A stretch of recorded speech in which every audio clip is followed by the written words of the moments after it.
Hi friends, പുട്ടെന്ന് കേട്ടാലേ എല്ലാവരുടെയും മുഖം വാടും അല്ലേ? അപ്പോൾ അരിപ്പുട്ടും ഗോതമ്പുട്ടൊക്കെ കഴിച്ച് മടുത്തെങ്കിൽ നമുക്ക് വെറൈറ്റി ടേസ്റ്റിലൊരു അടിപൊളി പുട്ടുണ്ടാക്കിയെടുത്താലോ?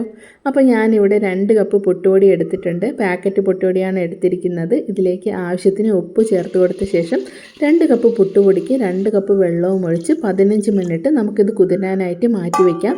ഇനി ഞാനിവിടെ മീഡിയം സൈസിലുള്ള ഒരു ബീട്രൂട്ടും ക്യാരറ്റും എടുത്തിട്ടുണ്ട്. ഇത് നല്ലോണം ക്ലീൻ ആക്കിയ ശേഷം ചെറുതായി ഒന്ന് ഗ്രേറ്റ് ചെയ്തെടുക്കാം. ഇനി കുറച്ച് ചിരകിയ തേങ്ങ കൂടി എടുക്കാവുന്നതാണ്.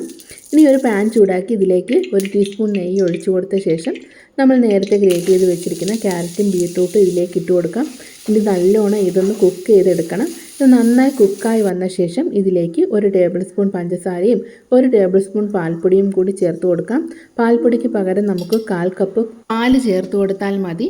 അപ്പോൾ പാലൊന്ന് വറ്റി വരണ വരെ നമുക്കിതൊന്ന് കുക്ക് ചെയ്തെടുത്താൽ മതി. അപ്പോൾ നമ്മുടെ പഞ്ചസാരയൊക്കെ നന്നായി മെൽറ്റായി വന്ന് പാൽപ്പൊടി എല്ലാം നല്ലോണം ഇതിലേക്ക് മിക്സായി വന്ന ശേഷം നമുക്കിത് തണുക്കാനായിട്ട് മാറ്റി വയ്ക്കാം. ഇനി നമ്മൾ നേരത്തെ നനച്ച് വെച്ചിരിക്കുന്ന പുട്ടുപൊടി എടുക്കാം. അപ്പോൾ നമ്മുടെ പുട്ടുപൊടി നല്ലോണം ഇവിടെ കുതിർന്ന് നനഞ്ഞ് വന്നിട്ടുണ്ട്. ഇത് കൈകൊണ്ടൊന്ന് മിക്സാക്കി എടുത്ത ശേഷം ഇതിലേക്ക് കുറച്ച് ചിരകിയ തേങ്ങയും 1/2 ടീസ്പൂൺ പഞ്ചസാരയും 1/2 ടീസ്പൂൺ പാൽപ്പൊടിയും കുക്ക് ചെയ്ത് വെച്ചിരിക്കുന്ന ക്യാരറ്റും ബീട്രൂട്ടും മിക്സും കൂടി നമുക്കിതിലേക്ക് ചേർത്ത് കൊടുക്കാം. ഇനി നമ്മൾ പുട്ടിനൊക്കെ കൈകൊണ്ട് നനച്ചെടുക്കുന്നത് പോലെ കൈകൊണ്ട് ഇതുപോലെ ഇത് നന്നായിട്ട് മിക്സ് ചെയ്തെടുക്കാം കേട്ടോ.